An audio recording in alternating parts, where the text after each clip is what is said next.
It's the O Wrestling Podcast. I'm your host, CW. Thank you so much for listening. Make sure to hit that bell on YouTube and subscribe to the podcast on your favorite podcasting app.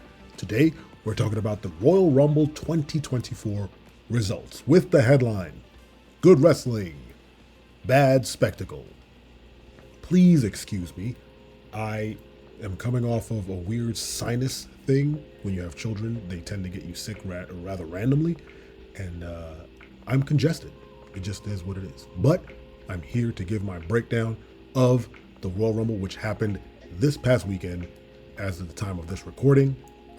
Monday Night Raw is in a few minutes, so I wanted to get this out, or at least recorded, before I watched Monday Night Raw. So the Royal Rumble happened. It was fine.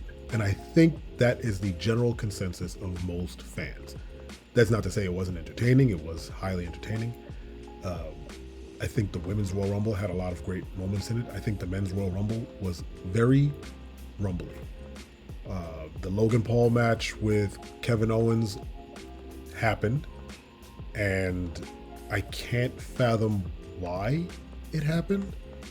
Like, nothing changed. Nothing changed, really. I think that might be the theme of this year's Royal Rumble. Nothing changed. Nothing is different. Nothing exciting particularly happened.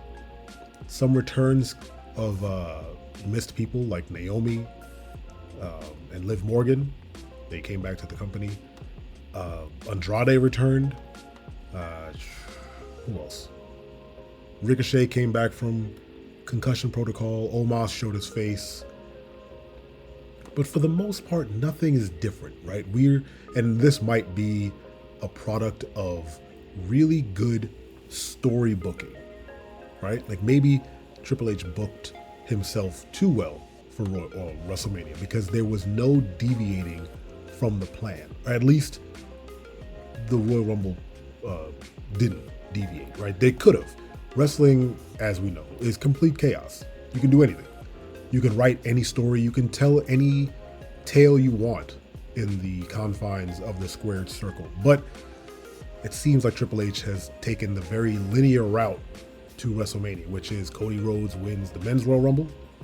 And granted, Bayley winning the Women's Royal Rumble is not so much on that route. I thought it was going to be Becky. Even when Jade Cargill showed up, she was another one, a welcome sight. Even when Becky showed up, I was like, oh, they're probably going to give it to Becky. They've been talking about, or there's been rumors of Becky taking on Rhea Ripley for a while now at WrestleMania. That can still happen with Bayley winning. Because honestly, I don't think her challenging Rhea Ripley makes a whole lot of sense.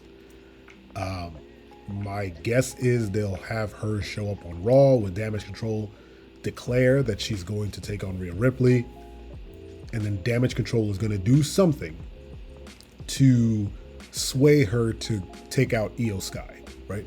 I've said it before, Io Sky is a bystander in her own championship run. It's actually quite sad the longer it happens. It's like she's barely a champion, right? She's just there. She has the belt, but we all know she's holding it for Bayley. Bayley has no gripe with Rhea Ripley. And they've been sowing the seeds of Damage Control breaking up and honestly getting Bayley to be a face again.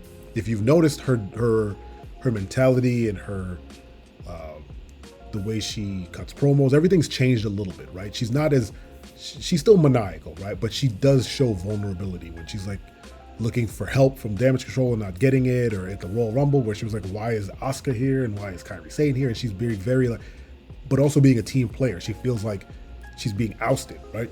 So they're kind of moving her towards being more of a sympathetic character, which I think will culminate in Damage Control, turning on her and then her challenging Io. They go to WrestleMania. She wins the title from Io. She becomes the greatest women's champion of all time. Bayley's incredible. Let's just get that out the way. Bayley is an incredible talent, very nice person from everything I've seen, and incredible professional wrestler. Came back from a great injury, a terrible injury, to be a great performer. Look, I can sing Bayley's praises, but that was the only Royal Rumble thing that happened that I was like, okay, that's it's not the most predictable thing. It wasn't unpredictable. But again, I thought it was Becky. Cody versus CM Punk, they teed that up the week before where they're like, I'm going to have to go through you to get to WrestleMania. And they really worked themselves into a lather just for that final two between CM Punk and Cody Rhodes. And at that point, it was like obvious Cody was going over, but it's good for Cody. You know, he'll go back to WrestleMania to face Roman Reigns.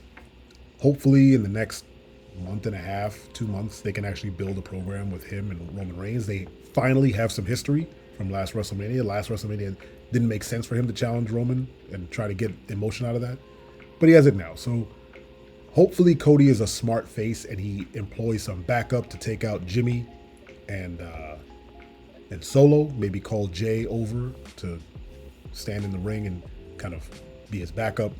Who knows? I hope they play it smart. But that being said, everything is very utilitarian. Everything was very by the book in this Royal Rumble. There were no major crazy entrances. There was no legends who returned. Which is fine. You can have all your current stars wrestle. There's nothing wrong with that. And that's why I'm saying the Royal Rumble was just okay. It was enjoyable. It was good wrestling, but it was a bad spectacle. Like it wasn't, usually Royal Rumble has like this flair to it, an energy that you get. Like think back to last year with like Ricochet and Logan Paul colliding and Booker T showing up and all this fun stuff happening, and you had a good time. It felt vibrant. This year it felt very on the road to WrestleMania, if that makes sense. It's like we have to get Cody Rhodes and Roman Reigns in a ring together. We need to get Bayley and I'm still saying Io Sky in a ring together. We need to get CM Punk and whomever in a ring. We need to get Gunther, and so we have to get these pieces in place to get them to WrestleMania. And like I said, wrestling is chaos. So they could have written anything. I would have loved to see them write themselves into a corner where someone unexpected wins the Royal Rumble, and then they have to try and figure out a way to maneuver Cody in a position where he can get into that match. You know, maybe have him start politicking. Maybe have him challenge someone for their right to be at to have the title shot. I don't know. But they could have done anything. You could do whatever you want and call it bad booking, but you can just call it creativity. There was very little creativity in this Royal Rumble. The Women's Royal Rumble, like I said, was a little bit more fun. They had Naomi came back, which is incredible. Great to see her back. Jordynne Grace came over from TNA, which was an amazing sight. Jordynne Grace is a great talent, very strong. Held her own in the Rumble for a very long time, and then went on X and said that it won't be the last time we see her. I hope not. I hope there's more people from TNA who move over. Is Moose on TNA? That guy, I saw he talked to Chris Van Vliet. I'd love to see him take on Bobby Lashley for the right to use the spear. Just spear Bobby out of his own spear. But yeah, the Women's Rumble definitely had more flair to it, with Jade Cargill showing up and tossing out Nia Jax. Like, if you just go back and watch the Women's Royal Rumble, it felt more Royal Rumble-y than the men's. I mean, come on, Kofi Kingston entered, did nothing, got unceremoniously tossed out. I'm not saying he had to do any miraculous saves, but Xavier Woods wasn't even there to help him. Like, Alpha Academy went through a whole thing on Raw about training to be in the Royal Rumble, and the only person who made it in was Maxine into the Women's Royal Rumble. It just, certain aspects of the Rumble just didn't pan out. They didn't have enough people. There was a whole controversy behind the scenes with Vince McMahon that kind of blew up everyone's enjoyment of it. Who knows? But again, it was fine. And I didn't even cover the championship 4-way, which again was fine. And Roman won because he was never not going to win. And we're on the road to WrestleMania, and let's see where Randy Orton and LA Knight and AJ Styles end up. Also, AJ took the pin, which sucked. It should have been LA Knight. AJ has taken way too many pins and RKOs since he came back. Anyway, what did you think of the Royal Rumble? Let me know in the comments. Thank you for listening, and don't you ever forget.